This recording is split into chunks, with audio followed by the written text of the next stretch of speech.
نحمدہ و نصلی علی رسول الکریم اما بعد فاعوذ باللہ من الشیطان الرجیم بسم اللہ الرحمن الرحیم انما المؤمنون اخوة فاصلحوا بین اخویکم واتقوا اللہ لعلکم ترحمون۔ اللہ تعالیٰ نے ارشاد فرمایا کہ تم مومن سارے آپس میں بھائی ہیں اور ایک دوسروں کے خیر خواہ رہو، ایک دوسروں کے خیر خواہ رہو تاکہ تمہارے اوپر رحم کیا جائے گا۔ ہم مولانا کو پتہ ہے کہ اصول فقہ کے اندر ہم لوگ جو ہے نا اس کا مفہوم مخالف یہ لیتے ہیں، مفہوم مخالف کہ بھائی اگر آپ کسی کا خیر خواہ نہیں ہے تو اس آیت کا مطلب یہ ہے کہ پھر تمہارے اوپر رحم نہیں کیا جائے۔ آیت میں بتایا گیا کہ تم آپس میں ایک دوسروں کے خیر خواہ رہو۔ جب آپ خیر خواہ نہیں رہتے ہیں تو پھر تمہارے اوپر رحم نہیں کیا جائے گا۔ اگر آپ سمجھتے ہیں کہ میرے ساتھ اچھا کیا جائے، میرے اوپر رحم کیا جائے، تو آپ دوسروں کے لیے بھی وہی پہلو اختیار کرو، دوسروں کے بھی خیر خواہ رہو تاکہ اللہ بھی اور اللہ کا دوسرا سارا نظام جو ہے نا آپ کا خیر خواہ رہے۔ ٹھیک ہے جی۔ ایک حدیث میں آتا ہے کہ تم زمین والوں کے اوپر رحم نہیں کرو گے تو آسمان والا تمہارے اوپر رحم نہیں کرے گا۔ سمجھ میں آئے جی۔ اب ان دو آیات کے زمرے میں یہ عرض کروں، یہ جو کاروباری لوگ ہوتے ہیں نا، یہ جو کاروباری لوگ ہوتے ہیں، میں آپ کو گارنٹی کے ساتھ اپنے تجربے کے ساتھ یہ بات کہتا ہوں کہ وہ اگلوں کا مفاد نہ دیکھیں، صرف اپنا دکانداری یا اپنا کاروبار کا مفاد دیکھیں، ایسا کاروبار زندگی میں کامیاب بھی نہیں ہو سکتا۔ مجھ سے لکھ کے لے جاؤ۔ سمجھ میں آجی۔ اب جیسا ابھی یہ 14 اگست یہ باجل آیا ہوا ہے، تلاوت کر رہے ہیں پھر بھی وہ بج رہے ہیں، نماز پڑھ رہے ہیں تب بھی وہ بج رہے ہیں، اب یہ دیکھو بول رہا ہے وہ۔ سمجھ میں آجی۔ اسی طرح جو ہے کیا نام ہے، یا ایسے دکاندار ہیں کہ ایسی چیزیں لے کر آتے ہیں کہ ان کے یہ ہوتا ہے کہ ان کے لانے کی وجہ سے یا تو بچوں کے معدے خراب ہو جاتے ہیں یا ان کا صحت خراب ہو جاتا ہے۔ سمجھ میں آئے جی۔ یا ایسے فضول چیزیں لے کر آتے ہیں کہ جن کی وجہ سے کھیل کود کو وہ اپنا مستقبل خراب کرتے ہیں۔ سمجھ میں آئے جی۔ یعنی ایسا دکاندار جو کہ قوم کا مفاد نہیں چاہتا ہو، صرف اپنا پیٹ چاہتا ہو، ایسا دکاندار کبھی کامیاب نہیں ہو سکتا۔ کوئی بھی کاروباری لے لو، کوئی بھی کاروباری، میں نے جیسے دکان ہم نے کھولا، نظمان صاحب کو میں نے کہا کہ نسوار بالکل ادھر نہیں ہونا چاہیے اور سگریٹ بھی ادھر کو بالکل نہیں ہونا چاہیے۔ ہم نے نسوار سگریٹ نہیں رکھا تو کیا ان کی دکان نہیں چلتا ہے؟ بلکہ لوگ جادو کر کے بھی ادھر لا کے آس پاس پھینکتے رہتے ہیں، کبھی آگے سے ملتا ہے کبھی پیچھے سے ملتا ہے۔ سمجھ میں لیکن کروڑ مرتبہ کرائیں ہمارا کوئی سے فرق نہیں پڑتا، ہم خود جادو کو توڑتے ہیں۔ سمجھ میں آئے جی۔ تو بتانے کا مطلب یہ ہے کہ اس نے نسوار نہیں لایا، سگریٹ نہیں لایا تو کیا دکان نہیں چلتی؟ چلتی ہے یا نہیں چلتی؟ آپ کی چلتی ہے نا۔ سمجھ میں آئے جی۔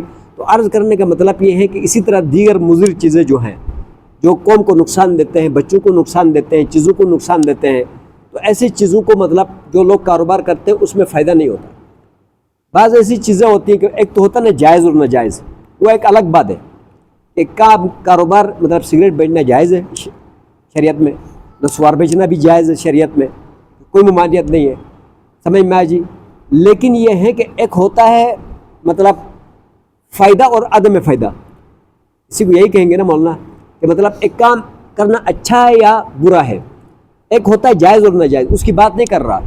لیکن ایک کام اسلام میں بھی ایسا ہوتا ہے کہ جائز ہونے کے باوجود بھی وہ کام کرنا ٹھیک نہیں ہوتا۔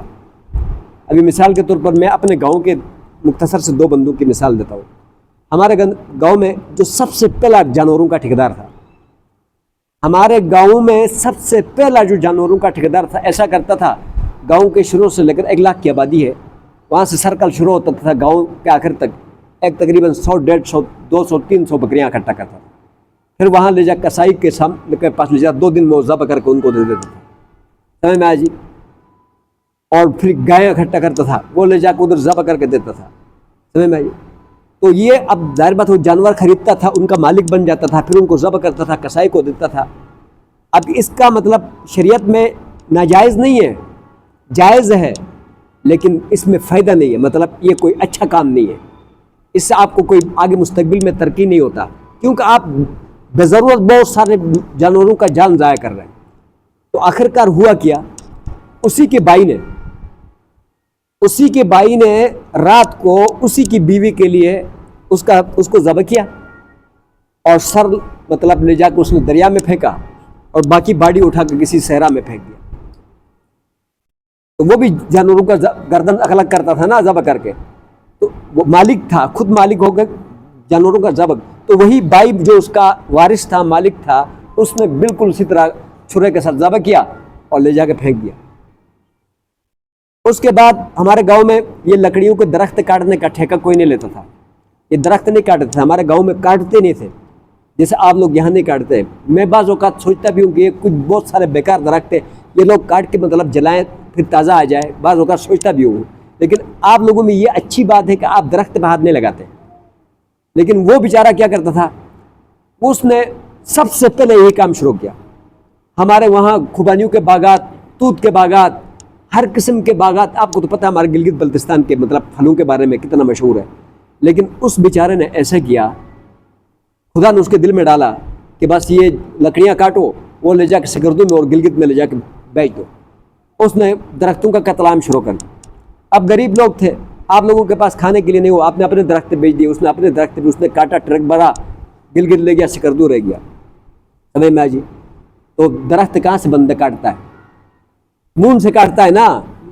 تو ایک بندے نے جو ہے نا، کیا نام ہے وہ، بڑا جب اس نے گاؤں کے سارے درخت ختم کیا نا، ایک آدمی نے سیدھا اس کے ٹانگوں پہ برشٹ ماری، دونوں ٹانگوں سے معذور ہو گئے.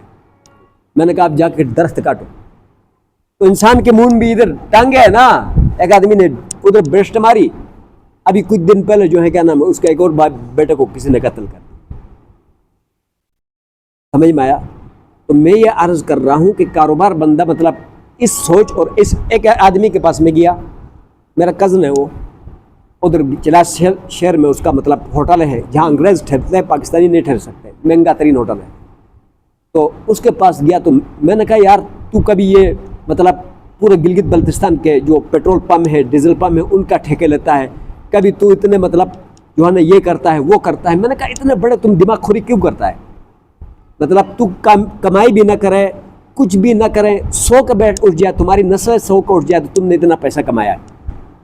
ہاں، میں نے کہا تم یہ ایسے کیوں کرتا ہے، ٹینشنوں میں کیوں جاتا ہے؟ کہتا آپ سمجھتے نہیں. میں نے کہا وہ کیسے؟ کہتا میں اپنے پیٹ کے لیے تھوڑی کرتا ہوں. کہتا میرے پاس اس وقت 500 سے اوپر ملازم کام کرتے ہیں.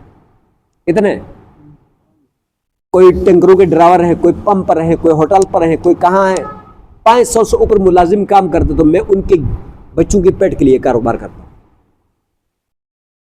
مطلب میں یہ جو کاروبار کرتا ہوں، یہ مطلب یہ جو لوگ میرے ساتھ کام کرتے ہیں، اب میں کاروبار چھوڑ دوں تو یہ ساروں کی نوکریاں، میں اپنے پیٹ کے لیے چھوڑ دوں تو یہ سب کی نوکریاں گئی. تو میں یہ جو کاروبار کرتا ہوں یہ سارے گرانوں کے لیے کرتا ہوں کہ سب کو یہاں سے روزی جاتی ہے. تو میں نے کہا آپ کامیاب بھی اسی ویسے. ابھی میں ناران میں آیا تو وہ ایک ہوٹل والے کے پاس گیا تو وہ مجھے نہیں جانتا تھا کہ میں اس کا کزن ہوں. مجھے کہتا ہے وہ فلاں آدمی کے 25 ہوٹل ہے یہاں پر. ہاں، تو کہتا ہے کہ آپ کے چلاس والا ہے ادھر جاؤ تو آپ کو سستا کیمرہ ملے گا. سمجھ میں آیا جی؟ تو میرا بتانے کا مطلب یہ ہے کہ آپ حضرات جو ہے نا، میں تو کوئی بھی کام کریں، کاروبار کریں، صرف دکان کی بات نہیں کر رہا، کوئی بھی کاروبار، اس میں یہ سوچے کہ مطلب میرے کو فائدے کے ساتھ مطلب اگلے کو بھی فائدہ ہو. سمجھ میں آیا جی؟ تب آپ کاروبار میں جا کے کیا ہو جائیں گے؟ کامیاب ہو جائیں گے. اس لیے کہ آپ دوسروں کے خیر خواہ بنے تو اللہ تعالیٰ آپ کے خیر خواہ بن جاتا ہے. اللہ پاک عمل کرنے کی توفیق عطا فرمائے. اللہم انت السلام و منک السلام.